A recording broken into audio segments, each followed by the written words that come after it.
Yeah. Do yo. Trophy up. Yeah. Hey, do yo. Trophy up. Do your dance when the G's up. Spaced out, got me geeked up. 10 toes on the west, can I beat us? You cannot. Shining every time they meet us. Rack 'em up, since 96. Been number one in LA, something like that's the gist. Hello, everyone. Welcome to Talking Galaxy. Today we're here with we got Tab and a very special guest host, Fabian Renkel. How are you doing, man? Hey, what's up, guys? Thank you for having me on. It's a pleasure. You know, I'm always down to talk G's. I've covered them, I think, for the last 4 years, and I know them very closely because I grew up an Earthquakes fan. Yeah. But yeah, so I definitely know all those good years that the Galaxy have had. Earthquakes fan, huh? Yeah. Well, when I was a kid. I guess just a quick question that popped off the top of my head there. How do you feel about the Galaxy and San Jose not being in the same division going forward? I get it. You know, I totally get it. The Quakes have always been weird geographically, right? Like, yeah, they're kind of too far from LA and they're too far from Portland and Seattle. I like the divisions. It's super unfortunate that the Quakes are so far from everybody, but it's like you have to do that. I mean, the same thing is happening to DC and the Red Bulls. I mean, DC is super far, 3 hours, and it's still in another division. So while LA and San Jose are about 5 hours apart. So sucks, but hey, you're still going to get a Cali Classico at least once, right? Yeah. Do you think that kind of makes it a little more significant when you only play once for all the glory per season versus, having two Cali Classicos? Just kind of doesn't hit the same in the little 2026, you know what I mean? Like, yeah. There was 1 year where there was like 3 Cali Classicos, and I think that was when Douglas Costa was still on the team. Yeah. And it was a lot of Cali Classicos. Yeah. I think there's 3, 2024? Because we had you guys in Leagues Cup and then also 2 in MLS. Yeah, it was the same with the El Traficos. I mean, like, even a rivalry is like big and relevant as El Trafico kind of feels forced when you do it 3 times a year. So it kind of dies down with time. Obviously, El Trafico is still a mainstay within Major League Soccer, but I don't think, and then you have the possibility of playing in playoffs, Leagues Cup. There's just so many ways that you can match up time and time again during the season. I think 2 is honestly a good cap on, those rivalry games. But 1, I think in Cali Classico's case, might make it a little more interesting. But it will be weird to see San Jose not in the Galaxy's division for as long as it's been. Anyway, little background. How did you get into Major League Soccer? How did you get into doing what you do? Yeah, look, like I was talking earlier, I grew up a fan. So I went to Earthquakes games at Spartan Stadium. And if I do remember correctly, my first game was versus the Quakes versus Chivas USA. And all I can remember as a kid was how good the tacos were. I don't remember the score. I don't remember how they played, but that's kind of like my first introduction to MLS. And once the Quakes came back, then I went ahead and I got season tickets, and that was in 2013. They came back to San Jose, and then I started watching, and then I was like, I wish I could talk to my friends about all this, and my friends didn't really know about soccer, or they didn't really care about soccer, right? So then I just started listening to podcasts, and then there was a podcast called Tectonic Takes, and the host, Ivan, he was alone. He was just ranting like Bill Burr, and I was like, hey, I'm gonna try to go on your podcast, man, and let's see what we can talk about and see what we can brew up. And then that's how it kind of became Tectonic Takes. And then the Earthquakes invited me to press conferences because I spoke Spanish. So Matias Almeida was the coach at the time, and they wanted like some good translations out there. And then I noticed that in San Jose that none of the reporters or media covered the away team. So what I would do was I started covering the away team, because then I would have one-on-one interviews with like Chicharito. I would have one-on-one interviews with Hani Mukhtar, Walker Zimmerman, and basically the whole country wanted to know what they had to say. So I found kind of a niche opening for myself to kind of become a national reporter. And then after that, it was kind of just like a snowball effect, and it kept on going and going and going. And now I'm here. Yeah, no, absolutely. Tab? What was the question? No, there's no question. It's just Oh, it's a question. Yeah, yeah. so obviously right now you're starting up Kickbase. Can you tell us kind of what it's about and then also the community that we have and see kind of how it can relate and see if you can take some of ours and make them your fans as well? Yeah, look, hey, Kickbase is a project that we're going to be launching on Monday of next week. If you're a fan of soccer in the United States, you're definitely going to be interested. I can't say anything yet, but I'm truly excited to share it with all you guys. I know all of you guys are going to be interested, so make sure to keep in the loop with us and all the content that we're going to have out for Kickbase next week and for seasons to come. Yeah, no, that sounds like a very exciting project. Congratulations on that new chapter there. Obviously we're an LA Galaxy podcast, so we're going to discuss a lot of things LA Galaxy related. But just to start off in last season, I think the organization kind of talked about the fact that maybe last year wasn't as shocking to them as it was to people on the outside. And the fact that, with all the salary cap constraints that the Galaxy faced, it really made it a difficult year. Everyone knows, worst defending MLS Cup champions in history. It seems like now they're trying to build more sustainably. But from the outside, what do you think contributed to the Galaxy's, season last year? What is the brewing pot of things that just kind of, overflowed into what 2025 was for the Galaxy? Yeah, look, when you lose your best player and your heart and soul of the team, I think it's truly hard to replace him, even though you can probably get some metrics or, replace him with some good talent or some MLS level talent, but there's no replacing Ricky Puig. I mean, that's such a hard thing to do for any MLS team. MLS is a DP league, right? And if you lose one of the main DPs of the whole league, it's going to be so hard to kind of replace that. Unless you have like a super team or at least a very well-rounded team, which I personally thought the Galaxy were a little bit more rounded than what happened last year. But this year, I'm a little bit more optimistic for this Galaxy team because I feel like they're even more deep in positions that they needed a lot more help. But yeah, I think last year the issues definitely lied with the loss of Ricky. Peck and Paintsil, didn't have as much space as they usually do.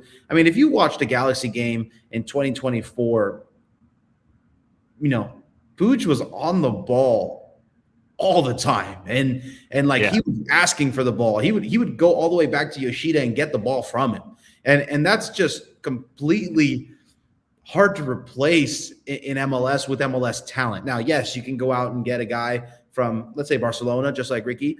But that's tough. It's still Ricky's team. So it's tough to kind of assume that you can replace that because he's an emotional guy. I mean, I don't think he would like a guy coming in to kind of replace him. And they all thought that he was going to come back too. So, yeah, it's tough to replace a guy like that. And that would happen to any MLS team. That's why I don't really hold it against the Galaxy. What happened to them last season? Yes, they could have been a little better, but they were really unlucky at the same time. I think they were historically unlucky. But this year should be a lot different.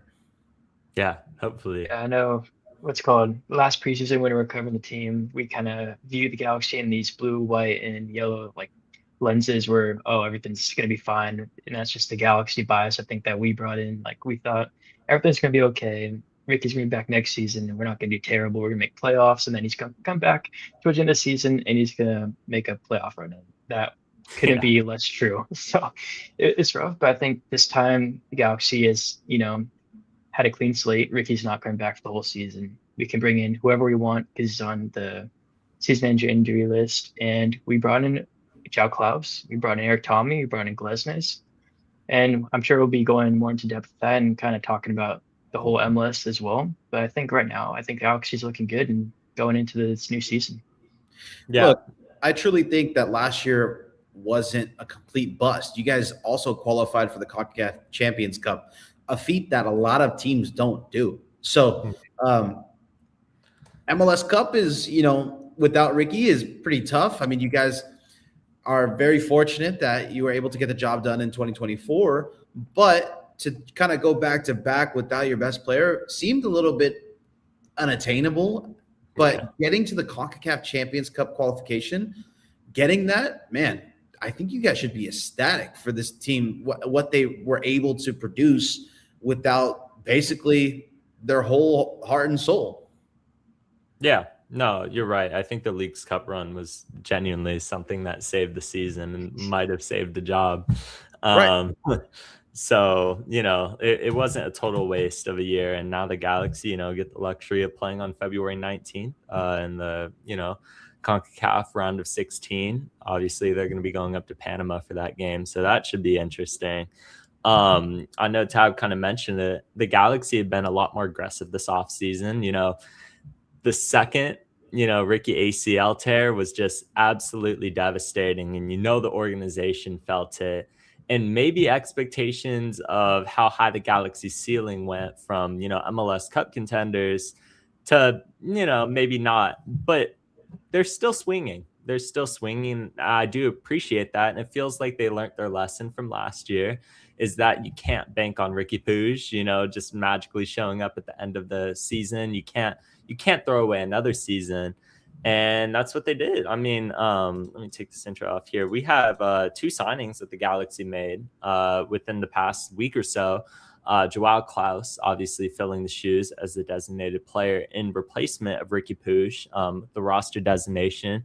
And Eric Tommy, this is something that we didn't cover last podcast, but Eric Tommy signed to the LA Galaxy as a free agent. He was making $1.6 million at Sporting Kansas City last year, and he's coming not on a TAM deal, which would suggest that he took a pay cut of around $1 million or possibly more. And was he worth 1.6 in Kansas City? Probably not, but that's still a massive pay cut, and he definitely has quality. You've seen it against the Galaxy. This guy is just everywhere. He's everywhere against us, and it looks like he could potentially fill the shoes at the attacking midfielder role in replacement for Ricky Puig. Maybe balance some of the minutes of Marco Royce, but also sort of play that maybe Diego Fagundes role of a backup winger potentially. And look, the Galaxy were looking for versatility in the offseason. This is something that Greg Vanney, Will Kuntz, all of them emphasized going into the year, is that they wanted more versatile players.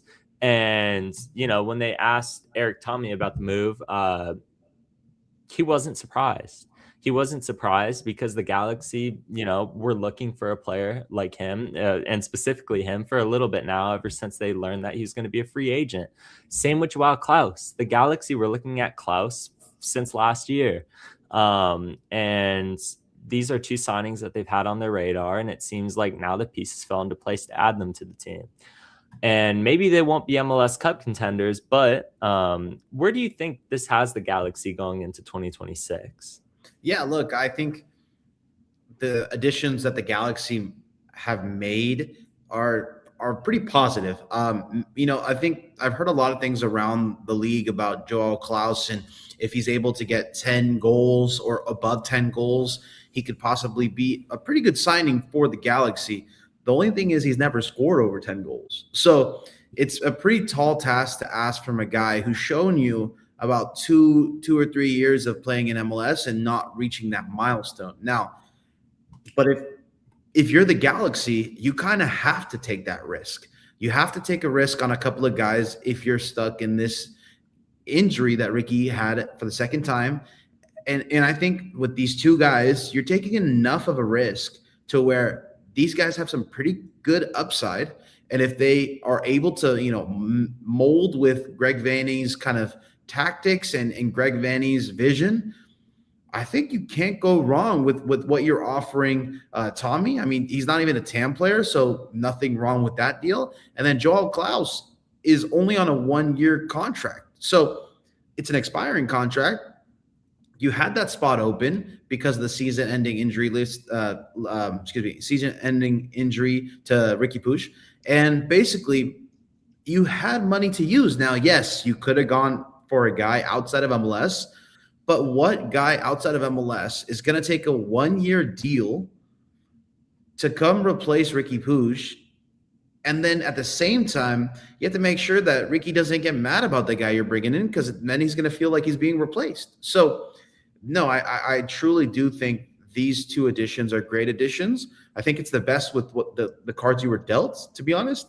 And I think maybe not MLS Cup contenders for the Galaxy, but I can definitely see them being somewhat in the 6-4 range in the playoffs. I think that's a good kind of benchmark for them if they get a home playoff game, or if they get home field advantage, because everybody gets a home playoff game these days. If they get home field advantage, that's actually a pretty successful season in my. Yeah, I agree. I think if we get fourth place, I think you can consider the season a success. Doesn't matter. I think we have to get past first round, and then I think I'm fine with that personally. We have Ricky Puja's team again. I mean, this year it's not as much of a surprise as it was last year, but I think that missing Ricky Puig and knowing that he's going to be gone, you can kind of plan for it a little bit better. And with that, I think fourth place, getting 2 home field games if it needs to go to that third game. And I don't think we've ever had a game go to the third game in Galaxy history. So we've always finished in 2. So if we do need to go to 3, we can have that capability of having that last game at home. So it gives us a nice little buffer. And then I see a question here from Zlatan DeGill. How many goals for Tommy? I think so. Tommy, I think he's coming in as a Diego Fagundez replacement. I think he's almost like a like for like, if you can think of it like that. And so I think he's going to be a bench player that comes in for Royce. And if Royce is dealing with some injuries, like he always is his whole career, Tommy could easily come in, step in, and do a job, because he's been a starter for SKC for 3 years now, I believe. So, and he's been their best player. He's been pulling the strings. So I don't see why he can't do that for us. So if Royce does go out, I think Tommy's a sufficient replacement for him. So I think if he can get more than 10 goal contributions, I guess it all depends on how much he plays and how good Royce's hamstring is going to be, I guess. And that depends on how many goals and what the bar is set up for him. But I think if he gets 10, I think it's a good signing. I think it's a good signing if it's like 7 or something, 6 or 7, maybe even 10, if even better. Yeah. Tab, I know you follow the roster rules and mechanisms a lot, especially when it comes to the LA Galaxy, and you've heard some things. Is there room for any more players? I think there is. I think there's most likely another player on the way out, I think you can either look at the U22 spot. I think Aude, maybe a nice little piece that Galaxy have, and he's a wanted commodity from other teams in either MLS and Argentina. We've seen him linked to Argentinian teams in previous windows. So who knows, maybe, I doubt this window, but maybe in the summer there's a suitor for Aude with the World Cup boom. So I think Aude could be one that people are looking at, and another one could be Christian Ramirez. We have 2 nines that are fully capable of being a starter for the club, and I don't think he's going to just want to sit on the bench, be a third string, because he's playing the Miguel Berry role. And a player like Miguel Berry, he's making he's like 400K. Ramirez at 600K, so I just don't think that's a good wage to just have sitting on a third string player. So I think you could possibly see him move on. And then speaking on a player, I've been hearing a little rumor about a Japanese player. I kind of mentioned in the last podcast. The Japanese player sounds like he's still coming. The talks are still coming. So who knows when that's going to become official, but still nothing steering clear of that rumor. So something to keep an eye on. Yeah. And then Fabian, I know we talked about some of the defensive additions the Galaxy had made, obviously signing Justin Hack from New York City SC as a free agent, probably the best piece of business because almost every single MLS team was interested in that guy.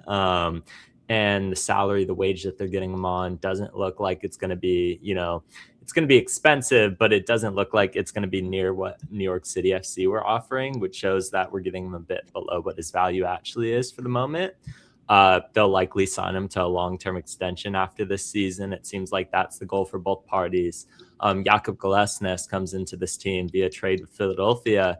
The Galaxy spent some serious money, one of the worst backlines in MLS in 2025. And now it looks like one of the better ones. They completely flipped in 2 additions.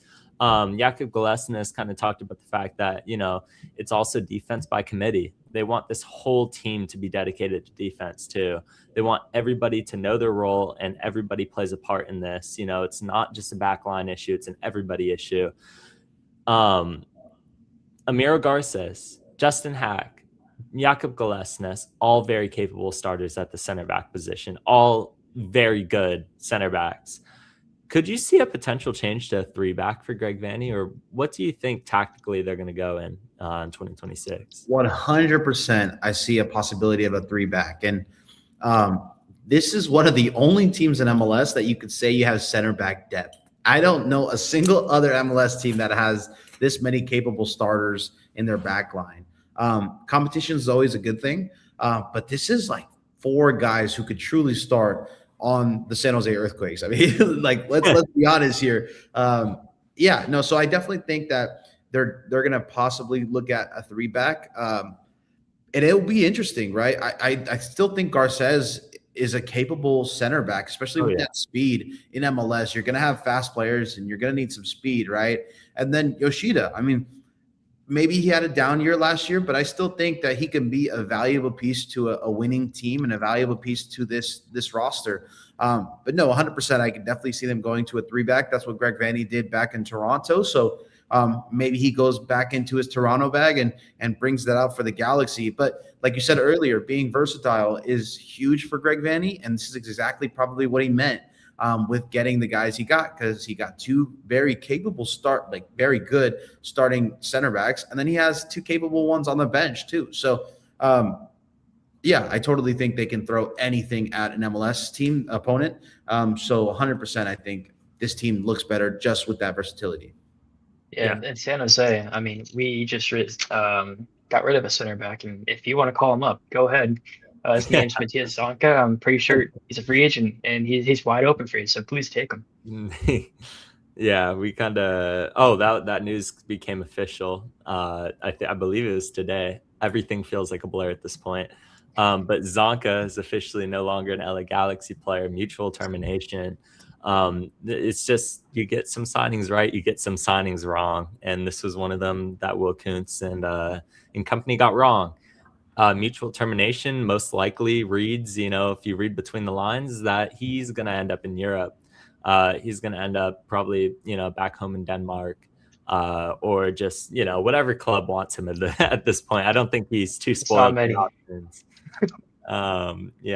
He might be El Atifek bound. But, we've seen some rumors recently too on guys like Casemiro to the Galaxy. It seems like it's sort of, I don't know. It still seems far out there, but there is real interest from the LA Galaxy. But you already have 2 number 6s, starting caliber number 6s. They invested a lot of money into Lucas Sanabria, and Edwin Cerrillo's he's become a pen starter for the Galaxy at this point.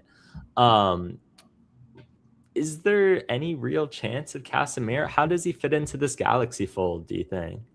Yeah, look, Casemiro and guys of this stature are always going to be linked to the Galaxy, and that's an abundance of wealth for Galaxy fans, right? You guys always are able to dream. You're always able to think about what players would look great in those Galaxy colors, and I think Casemiro fits on any MLS team. I think a player of that stature and that pedigree, you would find a spot for him. So I think right now, since he got this resurgence of skill with United, I don't see him coming anytime soon. He probably signs again for United after this crazy spell that they're going through right now. And maybe you guys don't have to worry too much about this, but I think the writing was on the wall for Sanabria if he was coming to tomorrow, I think you kind of cut your losses there, or you kind of put him on the bench and have a little bit of depth there. Cerrillo, you could probably get some good GAM for him too. If you believed in Sanabria, I bet you anything there would be teams lining up to get Cerrillo from the Galaxy, because time and time again he showed to be a great MLS starter. But yeah, no, I think Casemiro would be awesome to see play for the LA Galaxy. Another superstar coming in, hopefully like Steven Gerrard. But yeah, I could definitely see Casemiro being a definite plus for this league and fitting pretty well with this team. Honestly, everybody likes a bulldog, and I think the Galaxy with Ricky back, Casemiro could be a nice little bulldog for Ricky to get guys back for the chops that Ricky gets. Yeah, he's almost like a Nigel de Jong, a reincarnation. Jesus, Nigel de Jong, That's a Jesus, throwback. yeah. That guy was a bulldog. But anyways, yeah, I'm not sure if Casemiro posted something on his Instagram, but I think he is stopping at Mania. I'm not sure if you know this, Peyton. Do you recall that? What? Did he? I'm pretty sure Casemiro posted on his Instagram saying like this is last year, or am I tripping? Yeah. He announced he's departing Manchester Yeah. United. So, like, and then I was looking through I was doing my daily scrolls on X to see like, oh, what news is popping up around on Galaxy, and I was 30 seeing minutes scroll. Casemiro's. You could say doom scroll.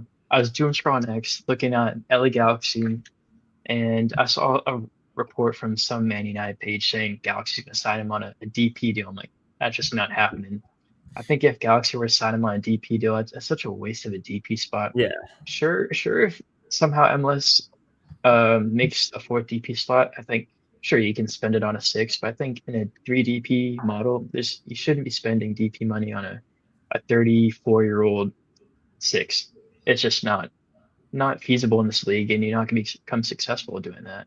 Yeah, this is a very MLS 1.0 type of rumor, right? Like we all know that this doesn't happen anymore. The league's kind of gone past that. Yeah, we just saw James Rodriguez go to Minnesota United, but that's also not LA at the same time, right? If you're an LA team or a New York team or Miami, you have to keep those DP slots open. You can't have guys like Gerard or Dos Santos kind of taking up those slots anymore. Unfortunately, you have to make sure that you have those openings for big kind of players, or even the Will Kuntz way, proven guys in their prime to be able to kind of get them on a high wage or a high transfer fee. Because I just don't see the Galaxy wasting a DP, like you said, on a guy like Casemiro. Tam, sure, that would be a great Tam player, just like Royce, right? Royce is in a DP, so.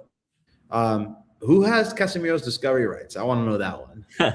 Well, we have, according to the Galaxy report, that the interest was real. So maybe we have discovery rights. I'm not sure that's not confirmed or anything. That's just me speculating, but I won't be surprised if we have them. And I know it's rumored Austin was also interested in NYCFC, but who knows? That's just names getting thrown around probably by his agent. So we'll see what comes true, what doesn't. And then I just got thinking just now, like, if this were to happen, that probably means Cerrillo might be coming. Like that didn't even cross my mind that Cerrillo might be on his way out, but he has been a proven commodity in MLS. He's had 3 seasons in starting for the Galaxy, and he's been one of the best 6s in the league, I think.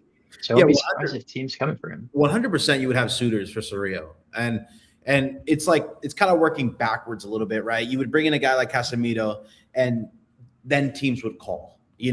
And I think that would be an obvious kind of choice, because you put all this money into Sanabria and you wouldn't want to give that up just yet. Yeah, if it happened tomorrow, I think Cerrillo would be on his way out, because you can get a lot of assets for him too. You could probably get 1 million or a little bit. Yeah, probably like 1.2 million in GAM for him, or even more, because Ayala went for 2 million in cash, right? So maybe Cerrillo could go for that range too. Yeah. I certainly hope not. I love Edwin Cerrillo. I rate him. He's not making too much salary. I think those are pieces that you have to compete for MLS Cup. Just these absolute dogs on low wages. Low wages. He's still making more than I'll ever see in a year. But, it's still, these are pieces that you have to have for the Galaxy. I'm a bit surprised that there was any smoke to this Casemiro rumor. Maybe the Klaus thing officially extinguishes it, but you're seeing it pop up. I saw a post from the United stand on it, which was like, whoa, okay.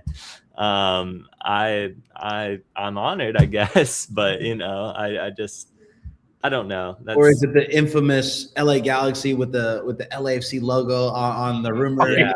Yep. A team that happened last season. That happened with Igor Jesus. Yeah. It was rumored that he's coming to LAFC, and one of the reporters said it was Galaxy, and we're like, oh my god, we're getting Sanabria and Igor Jesus. Like, what's happening? I Like, thought we're we were getting, getting Igor instead. yeah, same here. But it was LSU the whole time. So that happens still to the day. I wish we had that brother instead of Lucas Sanabria, because my faith in Lucas Sanabria is not very high at this moment. I don't know. What do you think, Fabian, of Lucas Sanabria and just your expectations going into year number 2 for him, Major Yeah, League look, Soccer? I had high expectations for him. I mean, he came from a team like Nacional, a team that's huge in Uruguay, right? Like, my parents are Uruguayan, so I'm very familiar with Nacional. I'm very familiar with the league, and the level in Uruguay. Usually, it's a surefire bet when you get a guy from the Uruguayan, league, right? It's fairly different where a guy totally like fails completely. But now, put this in perspective. You come into a team, you don't have a full preseason, you get injured, right? And then all of a sudden, you're completely out of the playoff race by the time you get halfway through the season. It's kind of hard to show up to work every day, give it your 125% if you know whatever you do is not going to help the situation that your team is in. So I hate to say it, but I kind of throw last year like a wash for him. I will truly rate him this season, with the new improvements at the back line, with having a full preseason under his belt, being healthy, and I think it's not damaged goods just yet. And I think there is a possibility that it can be something good next year for you guys. Yeah, I totally agree with this comment. I don't doubt that he has quality in him. I just think that he's playing the wrong position for the LA Galaxy. Like, we didn't even do any scouting on this guy, which is a little crazy when you spend $5 million and you don't realize that this guy plays the same position as Edwin Cerrillo. And then they try to make him, we had Diego Fagundes on the podcast. And a major point that he emphasized while talking about Lucas Sanabria's first year is the fact that, he wasn't playing his natural position. He was playing the same exact position that Edwin Cerrillo played. And ultimately, it just, when they tried to force him to play the number 8, the box-to-box role, it wasn't something he was comfortable with because that's not what he played. People could sit here and act like, oh, no, he played that in Uruguay. He did not. He played the number 6. He's a number 6. And he's probably good as a number 6, but is he better than Edwin Cerrillo? I haven't seen it yet. At the number 6 spot, and I don't know if we will see it, but I think this is the real issue, is that he's just a number 8 playing the number 6, or a number 6 playing the number 8, and it's just not a good fit right now. And maybe it will be, but I don't know. Maybe there's something in the cards for him here. Versus DC United Huh? in the 4-1 win. It's not got his goal. It's redemption arc right now. He's gonna prove you wrong. You know why he scored, right? Funny. You know why he scored? Because Ade scored. I mean, they're like this. They score together. They do everything together. That's my little theory on that. But go ahead. Yeah, and then you go. Go ahead. I was gonna go to the next point. So you get everything out on Snobber. Yeah, I mean, like we were talking about Cerrillo possibly being a really good trade asset for the Galaxy. I can see if Sanabria starts playing well, yeah, that could be it too, right there, right? Like you move out Cerrillo, you get a lot of assets back, because I mean the Galaxy have okay GAM nowadays. I mean they were definitely lacking it a year ago, but man, yeah, you would wholly improve your GAM if Cerrillo was moved out, and you would recoup. I know I hate to say this, but you would recoup a little bit of that $5 million at least with the assets you can get for Cerrillo. Yeah.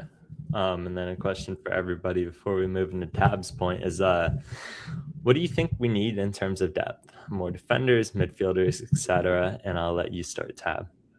I think we almost have too deep in every single position. I think maybe you can get another 10 because Eric Tommys can play the 10. He can play winger. I think maybe just another 10. But other than that, I think we literally have too deep in every position. I think we have the best depth in MLS. Call me crazy. I mean, probably not the number one players in all the depth, is the best player in the league, but I think and depth wise, I think we have more depth than any team in MLS. So that's my opinion. I see you laughing, Payne. So you don't I agree? I know a team that has a little more depth, but Oh, go besides Miami. Sorry, ahead. I'll Okay, take go that ahead. back. Yeah. Yeah, I mean, Vancouver kind of in the same situation as the Galaxy were last year. They had to get rid of a couple of guys because of all the bonuses of them making the final.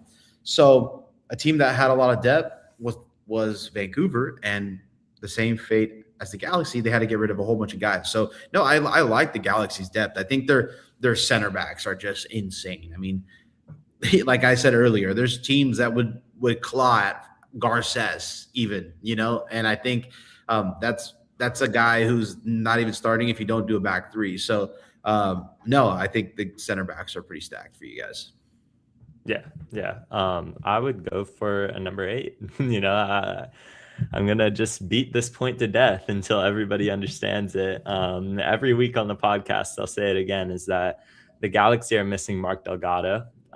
They were missing him last year, and they're gonna miss him again this year if we don't properly address the number 8 position. Elijah Winder, can he take that next step? Maybe. I think the ceiling of the LA Galaxy is largely dependent on how high Elijah Winder can reach in 2026, or how much Lucas Sanabria can actually grow as a number 8, if at all. I think that's just a position that we're going to have to address. Will they address it? Maybe not. Maybe we're going to roll without another proper Mark Delgado replacement. But you can't act surprised when Edwin Cerrillo looks as lackluster as he does last year when he doesn't have a proper number 8, and you're forcing him to cover all that ground that Delgado did. It's not his position. So I would definitely go with the number 8, and then you round it off. Get like an MLS starting caliber number 8. Doesn't have to be, a guy even as good as Mark Delgado, but get another MLS starting caliber number 8, and I think you're looking very good depth wise. We'll have to see. Eric Tommy might be the guy at the number 10 position. Him and Royce just rotating in and out. Eric Tommy could also play wing. If Paintsil, you saw him pick up a bunch of hamstring injuries last year. If he misses time, if Peck for whatever reason misses time, these are things that you could plug and play. So I definitely see the Galaxy. I do agree that they have a good amount of depth. I don't know if it's top 5 in MLS, honestly. Backline for sure. One of the best backline depths in MLS, definitely. But you go into the midfield, and I think it kind of wears thin a bit. And then the front line probably even more so, because, I guess you could say Harvard Miller is just the backup, or not. Eric Tommy's the backup at every wing spot, but after that, you're looking at a youngster like Harvard Miller to be the main guy at the winger position. But I mistakenly understood. I understood that question a little differently. But I was going to say winger depth is something that I think the Galaxy could still have, because I could see a world where Paintsil gets sold and Peck gets sold, and you have no wingers, right? So I definitely think winger depth is something the Galaxy should be targeting as well. Yeah, I think that's a dub.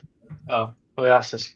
No, that's not a question. I'm just if we're using Chat GPT for ball knowledge, I'm very sorry to break the news to you, brother. What Fabio is saying, that's a dub segue into probably our next point. The Paintsil rumor that has been going around recently. He's been linked to Trabzonspor. I probably butchered that. It's a Turkish team. It's a pretty well-known Turkish team, and it was reported 2 days ago. First off, I think, and it was yesterday, and it was saying that Trabzonspor was interested in Paintsil. Paintsil fan is not liking this. So it's rumored that, and then today another report came out from Ekrem Noor. I was talking with him, and he was saying that right now the bid is around 14 million for Paintsil, and the Galaxy have set a firm price point at you need to get to at least 20 million, and then we'll think about it. I don't think we get 20 million for Paintsil. That's kind of crazy. And also another point that he brought up was LA Galaxy have rejected 2 bids from 2 League One clubs in France. He is saying that these bids were not sufficient, and this is where that 20 million kind of price point that the Galaxy have put on him. So the Galaxy are putting their foot down, saying we have Paintsil in our plans for the season, and if you want to take it from him, we're gonna have to financially benefit from this trade. Obviously, we invested in him for 9 million 2 seasons ago in 2024, and I think the Galaxy plan to hold him for the season unless some crazy offer comes in. And Turkey, they got the money, they got the hairlines over there. Obviously, Paintsil doesn't need him, but who knows what's going to happen? It's something to keep an eye out for, though. Yeah, look, Yeah. we're entering. Sorry, Payne, to cut you off. No, We're you're good. entering You're good. a little MLS silly season right Yeah. now.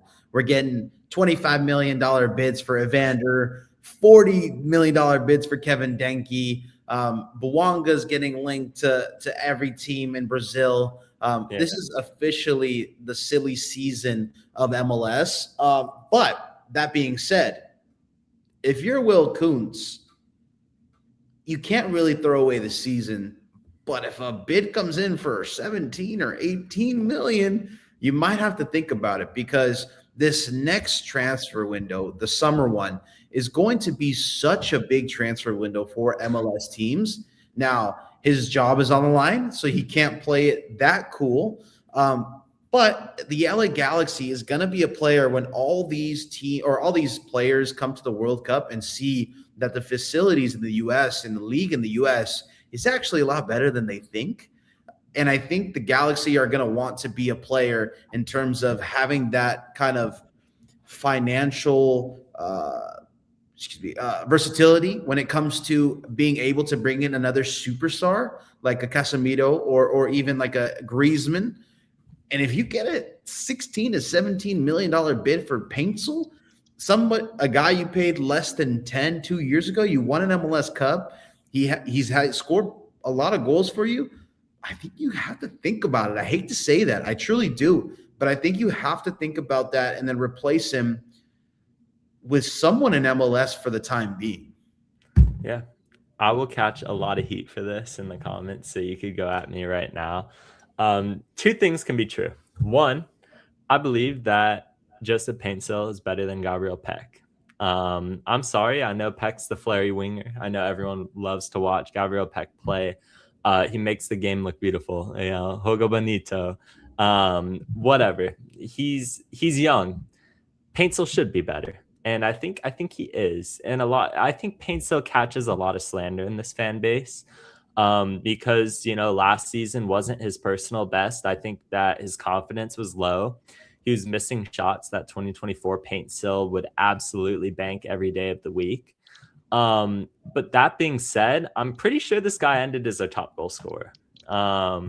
He was, and we can't act like Peck was much better last year, because he wasn't. In fact, he wasn't better than Paintsil last year.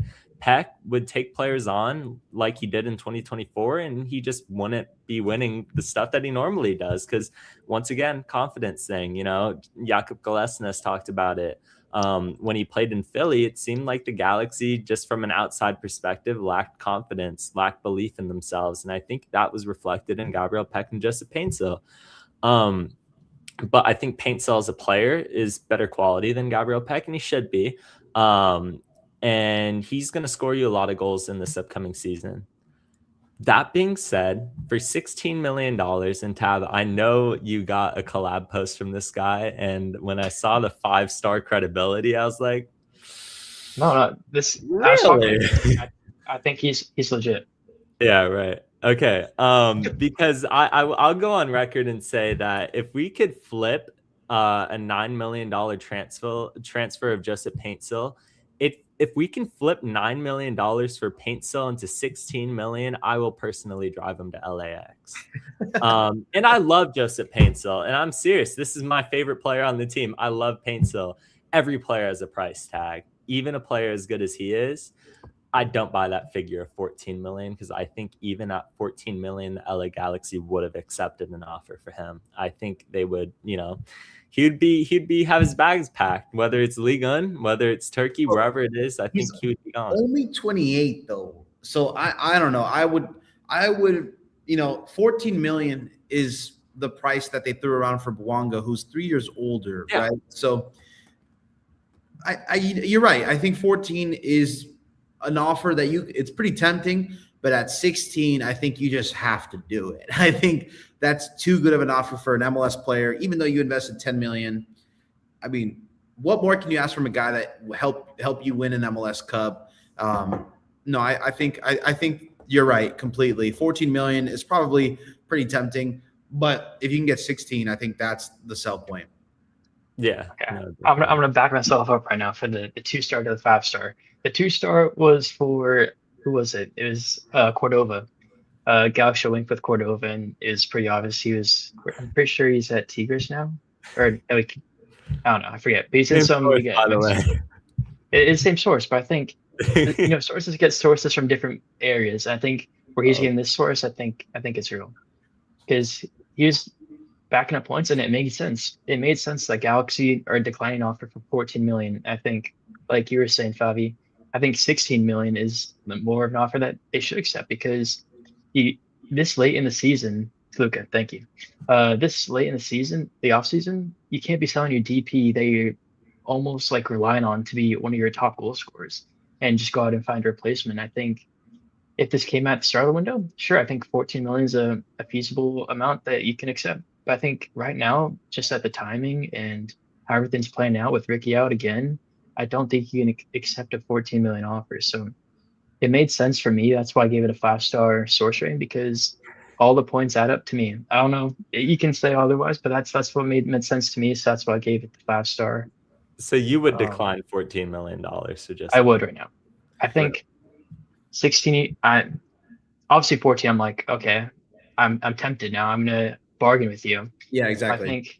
I think he can move it up, and I think he can get at least 17. 20 is kind of crazy. I think that's maybe like a Saudi offer that they can offer, but I don't think you can get 20 million from a Turkish side or a Ligue 1 side for a 10 goal a season Joseph Paintsil in the MLS. So, but let's keep an eye on it. But I also wanted to say that Paintsil has had a lot of offers for him, right? So you can kind of play a little bit of hardball with the exposure that Paintsil has with his national team. I do think because he always gets called up for Ghana and it's a big national team, right? You can kind of play a little bit of hardball with this one. And I think you can maybe squeeze out an extra 1 to 2 million because of that. Yeah. I mean, World Cup player. He'll be playing the World Cup in the summer. Maybe it's a summer move that you could potentially see him if he balls out in the World Cup. You know how market inflation goes. Right. And that 16 to 17 is his World Cup price, I would say, right? Like if he does well in the World Cup, I would say his price goes up about 7 million from what they purchased him, right? So I think it's that World Cup money comes now. Sure. We'll go ahead and give us more time and more flexibility when it comes to filling his role. We'll get rid of him now. But yeah, if the World Cup money doesn't come, I don't see them selling him. I think Ghana's in the same group as England. I could be wrong on that. If you get one goal against England, automatic $25 million sale right there. Automatic. Manchester City will be knocking at your doorstep. I think, I don't know. That number just doesn't sound like, it sounds like a lot for a guy. I mean, he's 28. I think no matter what it is, this is probably one of your last chances to get a big sale off of him, at his age. But seeing what the market for Denny Bouanga is right now at 15 million and comparing it to Joseph Paintsil at 14 million, it just doesn't sound like, I don't know, like given the current market and what MLS players are going for, it just rejecting it outright. I don't know. Now, if they countered, maybe it makes me think about Evander for 25. Why'd you say no to that? Evander's 50 million in that case. I mean, Tab. Yeah, just following up on your point. Ghana's got England, Croatia, and Panama. So that's kind of like the group of death. So he balls out one of those games. Maybe obviously he's not a starter because they got Semenyo, they got Kudus. He's not gonna start over them. He's gonna come off the bench, and maybe if he has an explosive game against one of England or Croatia, you could see Galaxy get a couple more M's for him if he's still in the squad. So something keeping out for in the World Cup. So he's probably the only player that's gonna make the World Cup roster if he does, knock on wood. So yeah, something keeping out for. Yeah, he should, barring injury. You Yeah. never know what could happen too. There's still a long Premier League season to be played out for with Semenyo and Kudus. You never know what position Paintsil can find himself in coming to the World Cup or even off of the bench. The guy of his pace going against, I don't care what back line it is. All you need is that speed and a guy like Kudus who's going to get you the ball. And I think Paintsil could be a real threat. I'm excited. I'll be secretly rooting for Ghana in the World Cup too, to go on a little dark horse run there. And Joseph Paintsil, I think that's good exposure for the LA Galaxy. A lot better exposure than what Denny Boang is getting with Gabon right now. Throw a little shade.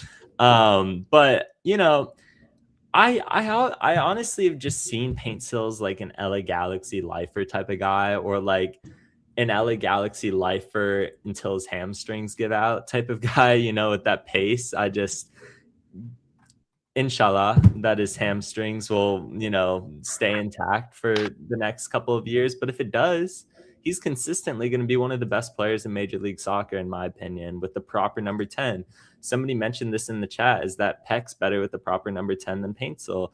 I disagree. I think it's opposite. I think Peck is very good at creating stuff on his own. Not saying that Puig in transition doesn't help a lot, but I think, we've talked about it on the podcast before. Paintsil is very reliant on someone being able to hit him in stride on his runs. And I think that's something that Puig did at an elite level. Look at what he did in that playoff run for the LA Galaxy. Where was Gabriel Peck after the Minnesota game? Paintsil scored the game winner in the conference final. Paintsil scored the game winner in MLS Cup. And, it's just... Actually, Paintsil did not score the game winner in the conference final. That was Dejan Joveljic, but he scored the game winner in the MLS Cup. Is Dejan with the goal in... Did he score the game winner in MLS Cup? It's Dejan. Because it's No, Paintsil and Dejan. First. Yeah. And then Dejan. He scored a goal in the MLS Cup, which is just as good.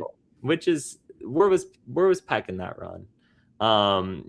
He started to fade towards the end of that playoff run, and obviously we ended up winning it anyway. But I think, Peck was probably better that season, but I think who benefits more? I still think it's Paintsil. Peck's game is very reliant on, being able to get in one-on-one situations and scenarios. But we'll have to see how that develops. We'll see if that source gets downgraded from 5 stars in the upcoming weeks. Okay, but I have another point on Paintsil though. Yeah, go ahead. You're saying that he's reliant on 10. I mean, the stats prove that he is reliant, but I think it's not as heavy as reliant as you may think. Because in last season MLS, he played 25 games. He got 10 goals. In that 2024 season, he played 35 games and got 14 goals. So he's played almost 10 more games, and he only has 5 more goals to show for it. So I think he's still creating stuff for himself. But I think obviously the 10 is nice, and I think he would do way better with the 10. But I think he's still good enough to be a crazy good player in MLS without a great 10 behind him. And Paintsil played in Turkey before. Yeah. Turkey, and then he went to Genk in Belgium, and then to MLS. Yeah. Could be a return. And then another thing that the guy was saying, that a former teammate from Genk is trying to recruit him as well. I don't remember the name off the top of my head, but he's currently on Trabzonspor, and he is actively trying to recruit him, it sounds like. So another thing to keep an eye out for. Yeah, we'll have to see how that one unfolds. I don't think the Galaxy, like you said, Tab, would be likely to give up a designated player right before the season starts. I think people recognize that there is pressure, especially with CONCACAF, especially with our quick run of games at the start of the year.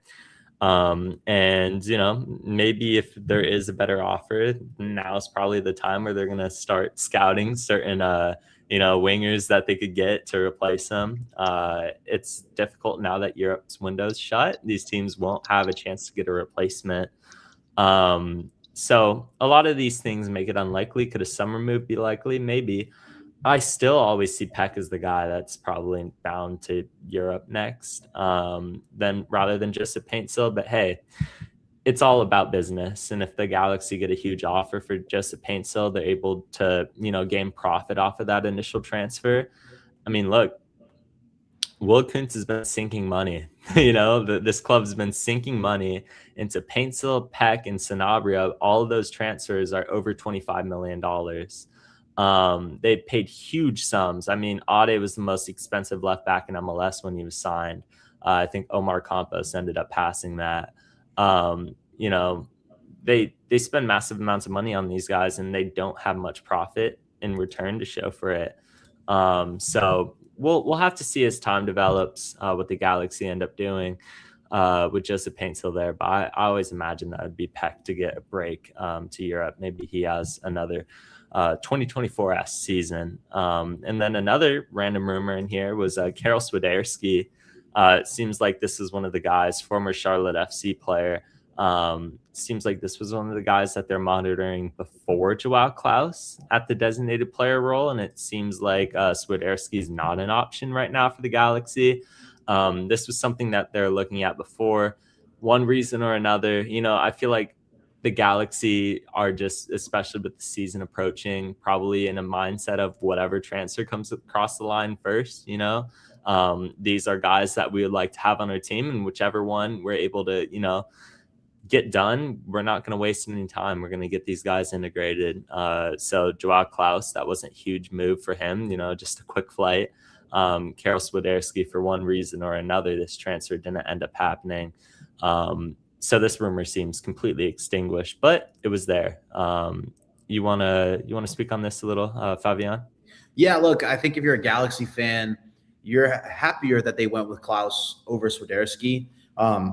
I think Swiderski is a good talent, but you probably want a guy who was able to stay in MLS, a guy that wasn't a locker room problem, and that's Joao Klaus. Again, a guy who's not a character or a personality where Ricky or any of the guys in the Galaxy locker room would feel like, okay, a little threatened. And I think Swiderski maybe thinks he's that guy a bit. I remember that from his Charlotte days. So Joao Klaus fits this locker room a lot more. And I think if you're a Galaxy fan, you're a lot happier with Klaus. Yeah. I'm pretty sure Swiderski forced himself out of Charlotte, if I remember correctly. Yeah, exactly. He had a loan, and then they wanted to, I forget. I don't want to speak out stuff that isn't true, but I know he tried to get himself out of Charlotte, and now he's in Poland, I believe. So, wasn't come to true, wasn't meant to be, and we got Klaus instead, so I'm fine with that. And it was reported that Klaus, this is not a deal that just came out of nowhere. Galaxy were planning to sign this guy prior to Ricky Puig's ACL tear. So this is a guy that they wanted, and it just became a whole lot easier, and they can sign him on a DP deal than kind of negotiate with the salary to get him under that DP kind of salary. Yeah, exactly. And they're able to pay him a little more now and be like, hey, let's get a hometown discount, for the next couple of years. Yeah. I was also, I heard from somebody that I will not name that before Joao Klaus and before the Ricky injury, before all of it, another guy that they were looking to add was Ty Baribo. That was another option for the Galaxy. Obviously, DC were able to end up giving him a DP deal that the Galaxy weren't able to give. So I'm sure, that made it a lot more difficult for the club, and probably is the reason why Ty Baribo is not a Galaxy player right now. But it seemed like they were aggressively pursuing a number 9. They knew that what they had last year wasn't good enough. But I know you were doing a tour of all the podcasts, all the different podcasts around Major League Soccer in a couple weeks span here. Thank you very much for hopping on. Before we catch you out, what is your predictions for the LA Galaxy with how this roster is currently built going into 2026? So give us, who do you think the top scorer is, where they're going to place in the table, and all around how you think this season's going to go for the Galaxy. Yeah, look, I think the top scorer is going to be Paintsil if they don't sell him.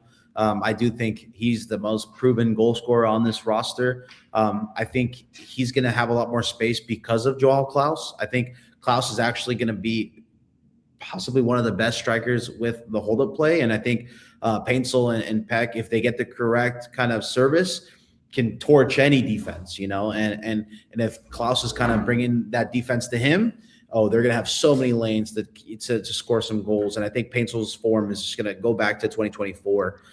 With that, I think the Galaxy are lucky that they're in the Western Conference, because the Western Conference is a little less, Yeah. maybe a little weaker than the Eastern Conference.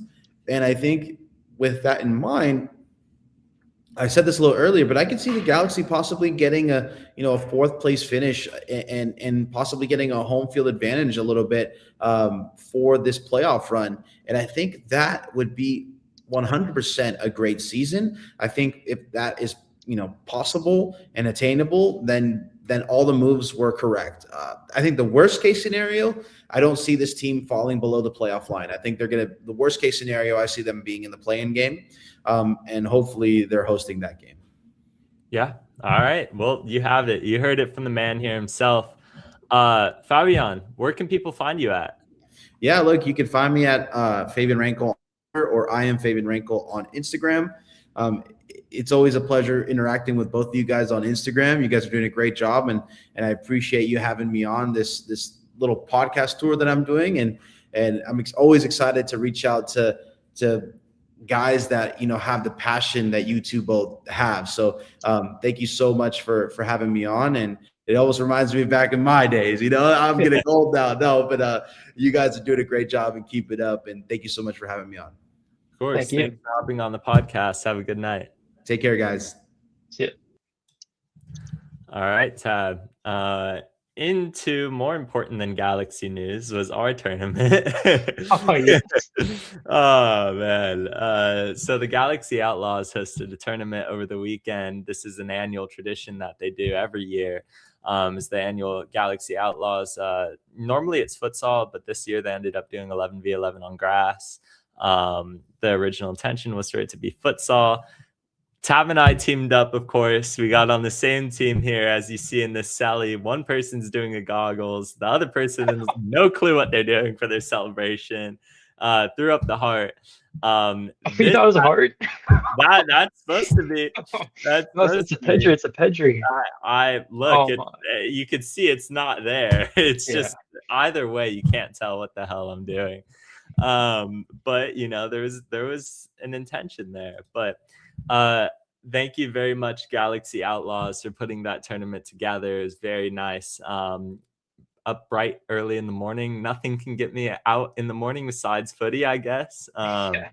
You got the most sharp sleep schedule I think I've ever heard. That's like my sleep schedule in COVID times. Can't lie. Oh, it's Anyways, bad. it was unfortunate we couldn't take the trophy home with us. An unfortunate penalty shootout. What happened in the penalty shootout, Tab? Tell the people. So there's a penalty taker that Scott won in typical Messi fashion. I'm just looking up to my goat. Went a little too much power, but I think I made up for it with the banger. To bring us penalties. So I mean, you take some and you lose some. And I lost in the penalty shootout. Oh, really? Yeah, but Okay. dude, I wish there was a high resolution video of my goal. That would be so fire. Yeah, we have your goal, but it's in potato quality. It's just unfortunate. I've it's been asking everyone. I asked Christian Wise, I asked the Baby G's, Warship, or like actually commentary now. No one's got it. Nope. But Christian, he got a nice photo of me taking the shot. So that's something for the gram. Yeah. That was nice. There you go. You got new gram. But next year, running it back and we're winning it all. We're winning it. And with Griffin. Griffin will be back. We're gonna get Yep. Gael in here. He's gonna come back Okay, from We're good on that. is it Long Beach? Or am I tripping again? He's at Long Beach. Yeah, Cal Yeah. State Long Beach, everyone. If you Yeah. see him on campus, say, "Are you LA Galaxy memes" on Instagram? Yeah, he's gonna come in from Long Beach. Who knows? Maybe we'll get Central in here. He can pull strings with me in the middle. Yeah, and Jody's gonna be on the wing cooking. Yeah, That'll be full Galaxy content creator squad. That would be actually really cool. Yeah. You had an absolute Yeah, banger. we're taking applications. We are. We're gonna have at a high level. Yeah. Hey, if you're a keeper and you could get to a penalty, please, brother. Our keeper could not get close to a single penalty. That was grueling to watch over the whole shootout. We don't want Sam on our squad. He's like a cancer to the team. He'd be our Douglas Costa. He's got warrants to his name. But we do have a video of your penalty miss here. I'm gonna. Oh no, play you don't have to it play it. You right- don't have it, do you? Yeah, there is a video out there though. There's a bit somewhere out there. I'm not sure who has it, There is but a I think video we out should there. keep that out there. Don't bring it in here. No, it's going on a compilation. No. it- If it's, uh, if you have the video of the goal, you gotta put that before. But there's no video of the goal, so like, you can't just diss me, you know. no, I know. It was a good tournament, man. I had a lot of fun with it. I played center back.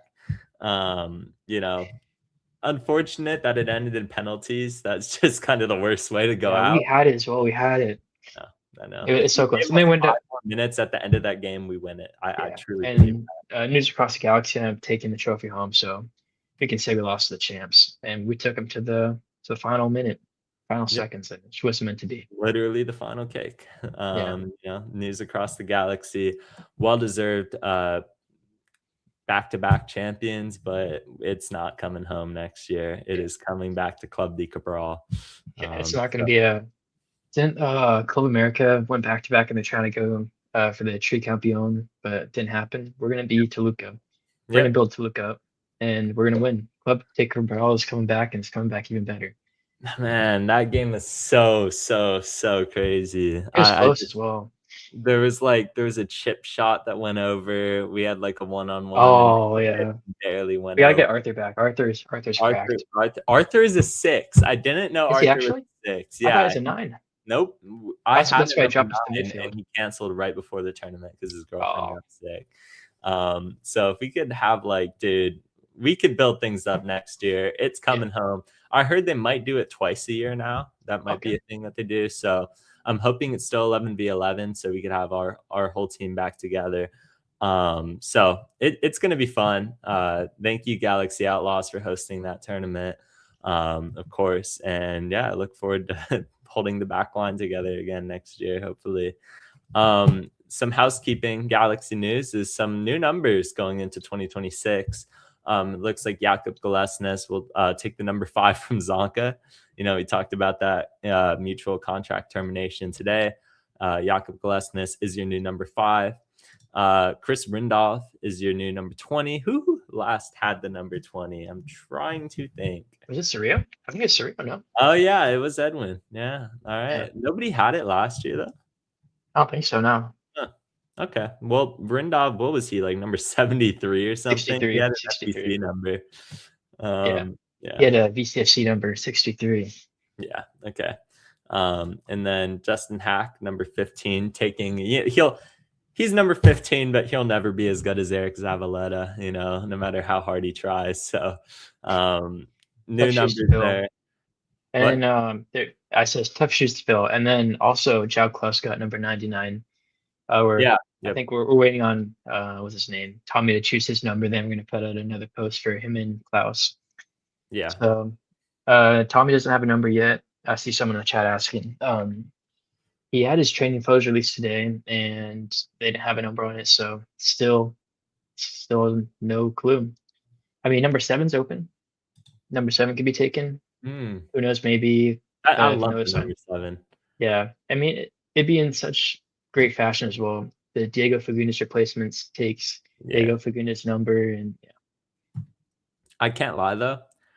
My favorite number, if I had to choose a number in all of sports to wear, it'd be the number 99. Yeah, I'm planning on potentially getting a Talkin Paintsil jersey, but the Joao Klaus, look, he stays beyond this year. That is a real option for next year. Because I got a question for you in the chat. Do you remember who the last player was to wear 99 for the Galaxy? Dejan Joveljic, of course. Yep. For some reason, I thought, what's his name? Kevin Cabral wore 99, but I think that was Colorado. Oh, yeah. Gosh, you just don't know these things about Kevin Cabral, dude. I mean, dude, I was representing Cabral when we can't even know his number in Colorado. I mean, the fact you don't know. It's just L ball knowledge. I mean, I bet you don't even know he wears number 93 in League 2 right now. That's pretty sad now. Yeah, I actually don't know if that's his real number. And by the way, I checked Cabral's stats in League 2 because I'm like D1 Cabral. Yeah, I don't think he scored. I think no, he scored his first goal after like 13 games in League 2. Bro, So, it's chopped. look, Can't believe he's a he DP for the Galaxy. would That's still be crazy. the best player It on the is dark Galaxy times. squad. Look, hey, you can't say this in Rep Club de Cabral. It just can't happen. What if we get Kevin Cabral on Club J Cabral? Can we make that a Ooh. thing? Dude, if only he responds to his DMs. That guy has like 5K followers and he acts I like a mean, celebrity. obviously, I think he's Well, when he he's is a scoring the celebrity, but when he's scoring the Galaxy when he's on Colorado. He mocked the fans. What if we got him on our team where everyone supports him and he mocks the people that we play against for shaming ooh, him? that's That'd all be we the have. ult- That's the revenge to him. That's our pitch to him. That's what we got to pitch him. Would he Like, actually score on our team though? I don't know. I don't think he gets over Jody though. He might have to sit on the bench. Uh, you know, I saw that touch he took in front of goal. No, it's fine. Anyway, yeah, that tournament was a lot of fun, but we got new Galaxy numbers, class 99, Hack 15, Rindov 20, Galesnes, number 5, and more miscellaneous news is that, hey, we talked about Lucas Sanabria, his slightly better looking brother, landed with Real Salt Lake in Major League Soccer. So, you know, that's another tidbit of news is that. Hold on, put the photo back up. Why do they both have no neck? I mean, oh, no. they both skipped the stage of evolution. Let's just be honest.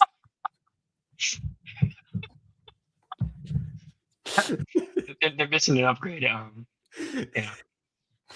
Yeah, I think Juan Sanabria, Lucas Sanabria's brother, is the better Sanabria.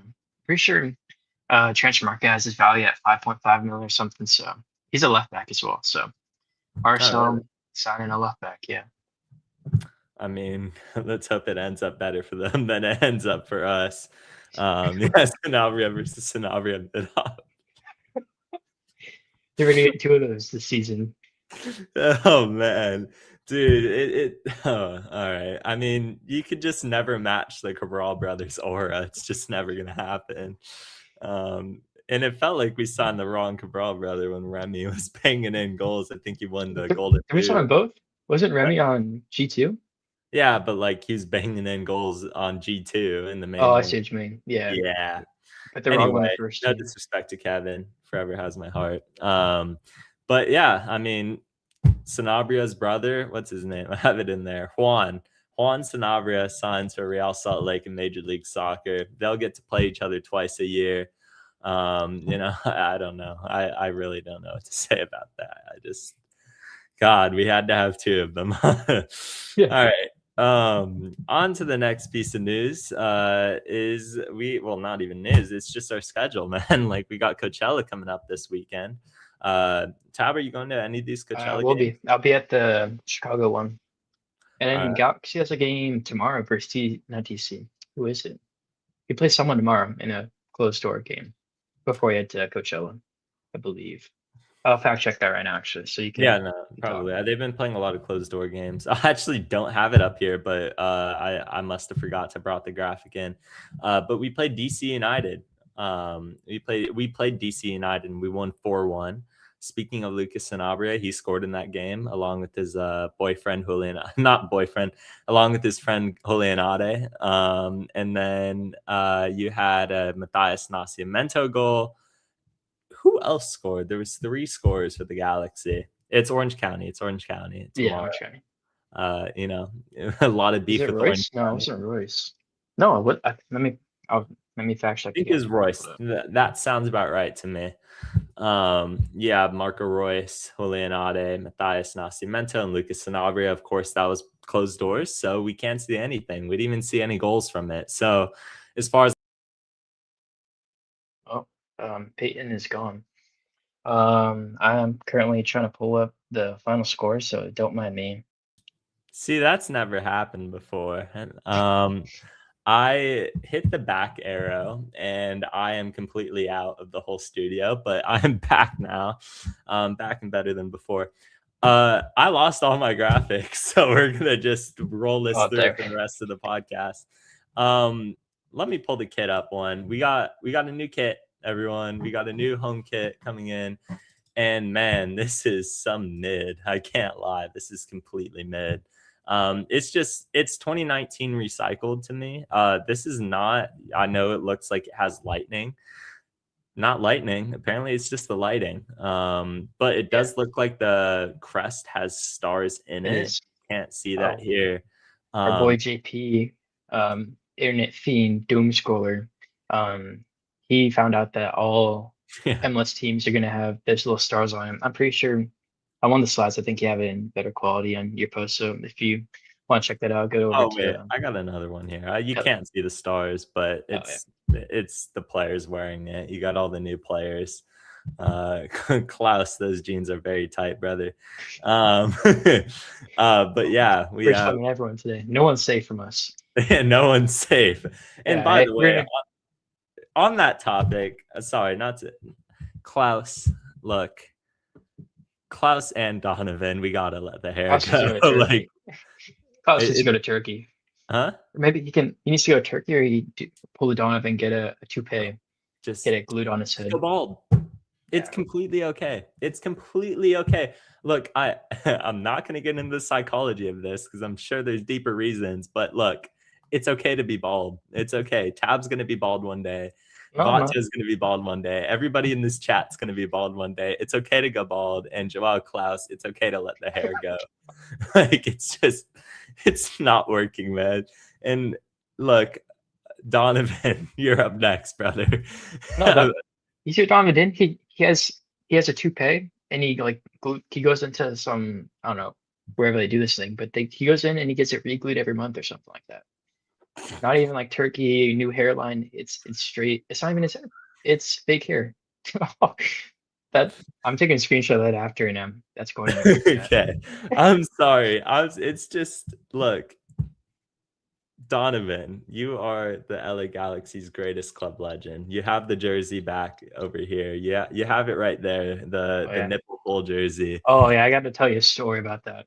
Yeah. After. Go ahead. So, I'll pull it up right now, actually. Okay. But Donovan, it's time to let the hair go, like officially, man. It's getting ridiculous. I received this kit from a supplier, and is something wrong with it? I don't have the photo, so you won't be able to see what's wrong with it. But you see here, there is a hole, and it is right where my nipple is. So I named this the nipple kit, and no one will notice. The 15 of you in here right now, you're the only people are gonna notice. It hangs up like this in the back. And you don't see the nipple. You just see the back. Oh, wonderful, wonderful insight. See, this is you don't get this anywhere else. You can't get this on Sky Sports, guys. You can't get this on MLS 360. It's not happening. Yeah, I mean, so Tab, it came that way, huh? No. So it came in, so like under the Galaxy badge, you see how there's like the little thing right here? Yeah. It had another little pop-out right here that was yellow. I'm like, that's just not how the badge is supposed to be. So I tried cutting it, and I cut it, and it went a little too far, I guess, and it ripped just like crazy. I swear to God, I did not cut that much of it, and yeah. Okay, are we serious? It's not true, bro. Let's be for real. You can't get this anywhere else in the Galaxy universe, in any podcast universe. Yeah, I mean, Tab, brother, what did you tell Mr. Don Sports Shop happened to that jersey? What did you tell him? Oh, it wasn't Don. Don's giving me the new kit, so that's something to look out for. What did you tell him to get a replacement kit? What did you tell him happened? Oh, so the next one I'm getting is a Robbie Keane 2014 home jersey.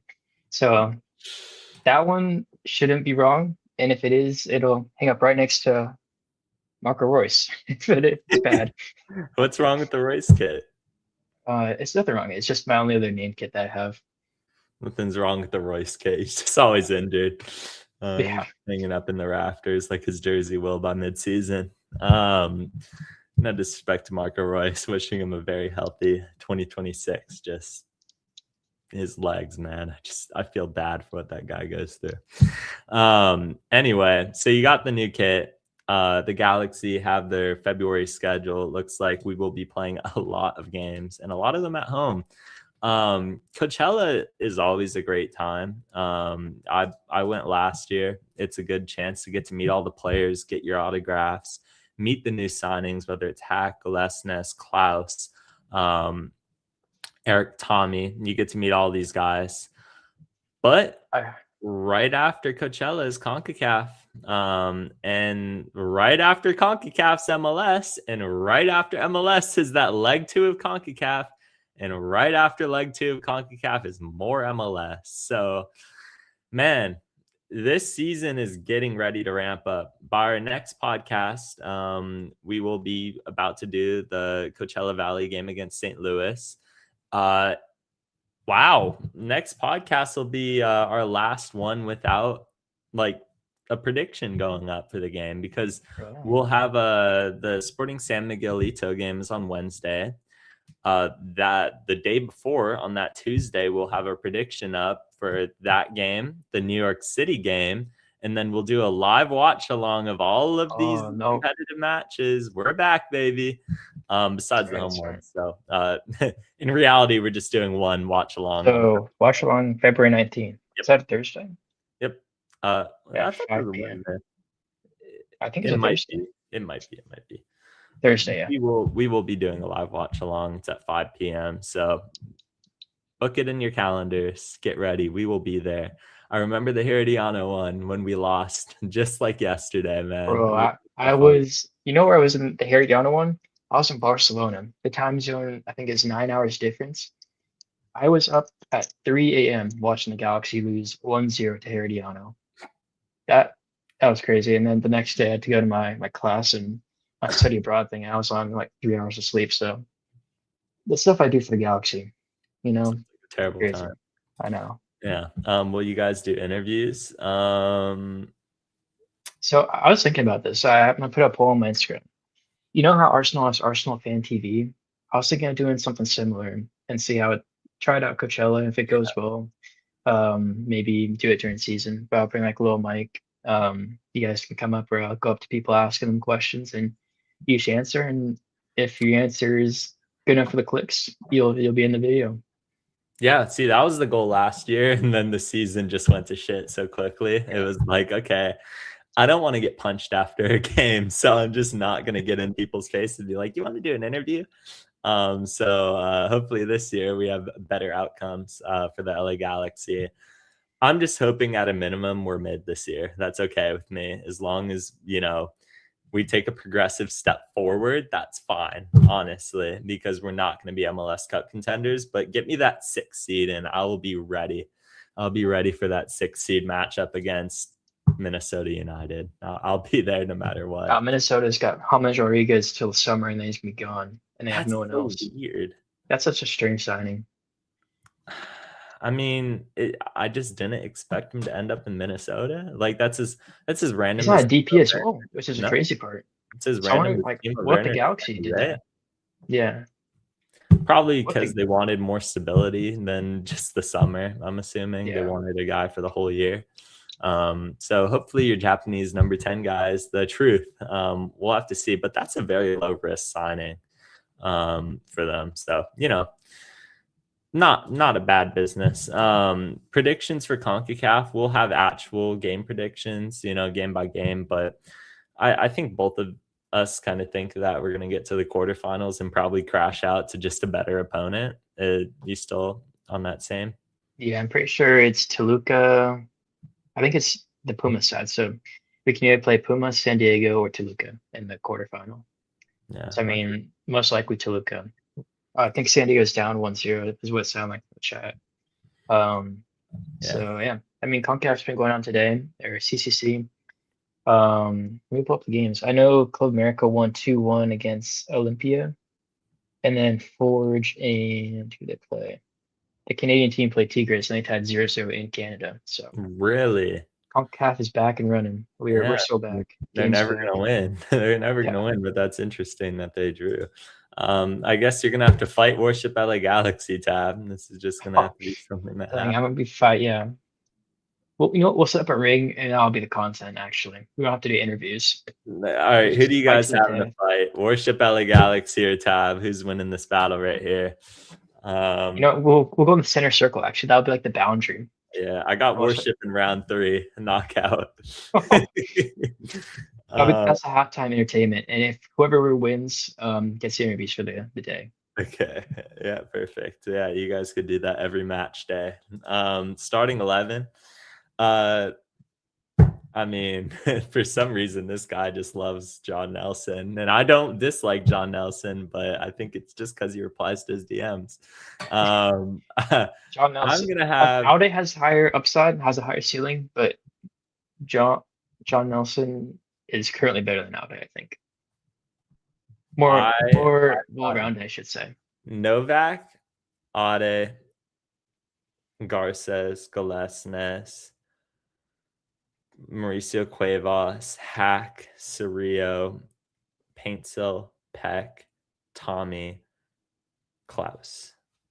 Okay. Oh, Now I guess Royce. If he's healthy. I don't hate Royce. I'm sorry. I love Marco Royce. Absolute legend of the game. It's just sometimes my mind forgets that he's even on the team because I just automatically assume he'll be injured, by a certain week because that's his track record his whole career. He can't stay on the field for probably more than 20 games for the Galaxy. So it's like, I mean, you could count him in your lineup, but I don't know. It's very wish-washy with Marco Royce. But Tab, you have John Nelson in there, huh? I do. So let me walk through it for you. I got Mikovic in goal. I got a back-two pairing of Glesnes and Garces. Then we got Cuevas and Nelson in the center at the 6. I'm gonna run a double pivot, so I'm gonna do the same thing as you. I'm gonna go Cerrillo half double pivot, Royce up in front of them at the 10, and then we got Klaus, Paintsil, and Peck. So pretty much the same except Nelson. I do But I agree think at this point. will happen. I don't better think Hack's off, gonna play a double pivot to start with. I mean, from what the preseason lineups are sound like, it's looking like Winder is going to be the starting 8, and we'll see what happens with that. If that's just not tactical, or maybe it's just testing out something, because preseason's all about finding out which player is going to fit best in the system. So who knows what starting 11 is going to look like come start of the season in a couple weeks now, very soon. Yeah, Greg Vanney in his press conference kind of hinted at the fact that there's probably going to be 2 lineups, one for CONCACAF, one for MLS.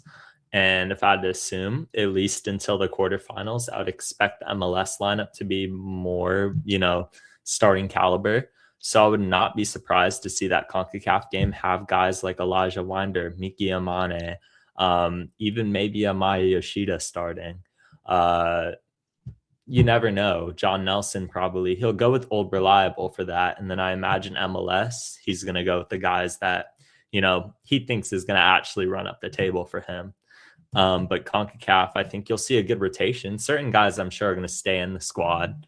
Can't imagine they bench a Joseph Paintsil or Gabriel Peck in CONCACAF. It's just not going to happen. But maybe you see Nascimento get some CONCACAF starts. Maybe this is his turn to go on a run. Who knows? Maybe that whole extension with Nascimento, that 50% of the games doesn't include CONCACAF. So maybe that's like free game for him and he could just go on a tear. Who knows? But I would expect that the MLS lineup's going to look a lot better than the CONCACAF one will. So don't be surprised when you see that first lineup drop of the season and you're like, all right, Vanney out. This is terrible. Just don't be surprised. It's not going to be what the MLS lineup will look like against New York City FC. Anyway, this reminded me of something. Man, side note, that tournament was so hot. Like, of course, bro, it felt like the hottest day of the last probably 4 months. Yeah, well, it's like 81, I think, is the highest. Correctly. Yeah. I got in my car, and that's 81 in LA, so that's 100 basically. I got in my car and it was like 94, and I was like, wow, this is absolutely terrible. I still have sunburn here because I'm like very white. I'm a little pink as well, yeah. Yeah. I tan. I don't get pale, so I got the nice jeans. Right. Not the flex. Right. Transfer rumors of Ronaldo. Don't think anything of it. Very much more likely to go to LAFC. But even more likely to end up going somewhere else in Saudi Arabia like Benzema did, probably. They'll pay him a fortune, and it seems like money is what he wants. But this is just a thing. They're like, okay, Ronaldo might leave. He's got to be a Galaxy crazy. player, right? The whole situation's crazy. So basically what's happening, Benzema was getting a new contract at Al Ittihad, and they were going to pay him only through his image rights. Like he wasn't going to get a salary. His only money source was through image rights.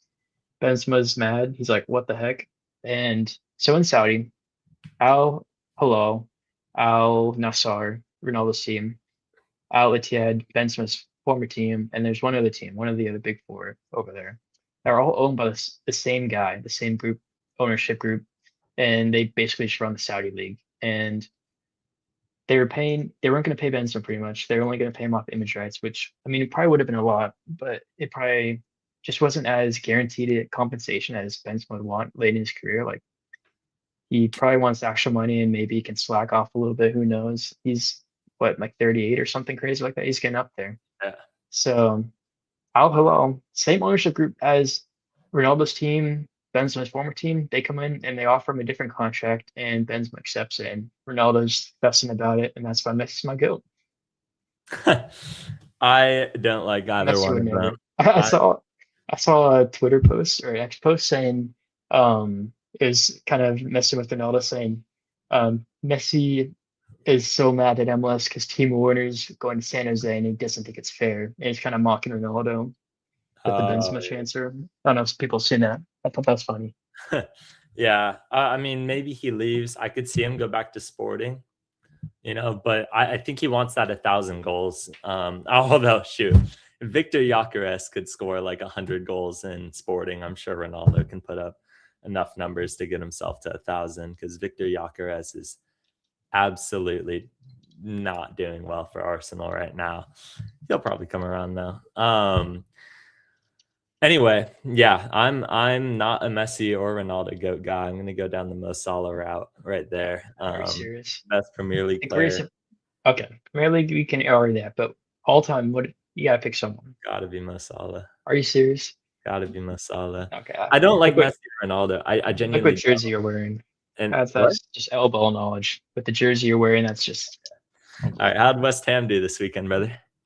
I got to watch West Ham choke a 2-0 lead right next to the sky. Went the wrong way. I'm over here. Okay, well, it's different on my screen. Whatever. Bro, a point at the bridge would have been so nice. Here on the stream. Well, there we go. It's not how it is. Look. Really? Other side, brother. Okay, well, it's reflected. It's reflected. Okay, look at the stream on your phone. You're on the left for me. Look, you're on the left. I'm on the right. The Galaxy cannot get Ronaldo. It's not going to happen. We don't have a DP spot. LAFC do. Probably an LAFC deal if he does go to MLS. I'd imagine he's probably LAFC bound. Why are people laughing at Salah? No, it's not really funny. These guys are my people. Both the Paintsils are great guys. You might have to get a name change there in the 1950s to watch Pele play, and I'll go down the Pele route while he's scoring. I'm more of a Barbara Charlton kind of player. Me and Hendrick, we're supporters of him. Off the womb, we're supporting Barbara Charlton. Perfect. I have a Kenny Dalglish jersey in my closet, so I'm gonna go down that route. Coco. Okay. Shout out Coco 101. That is what you will be owing me. If you guys need Depop jerseys, Coco 101 is definitely the spot to go. We're getting way off track and off topic here. LA Galaxy Memes has even entered the studio, and then he left immediately. Perfect. All right. Hour 30 minutes. Long Beach. Thank you very much, everyone in the chat, for interacting tonight. We've gone well off the rails. Thank you very much, Fabian Ravel or Renkel. I always thought it was Ravel for some reason. I think it's because of Ravelison. Shout out Fabian Renkel for hopping on the pod. Make sure to find him on all socials. Pleasure having him on.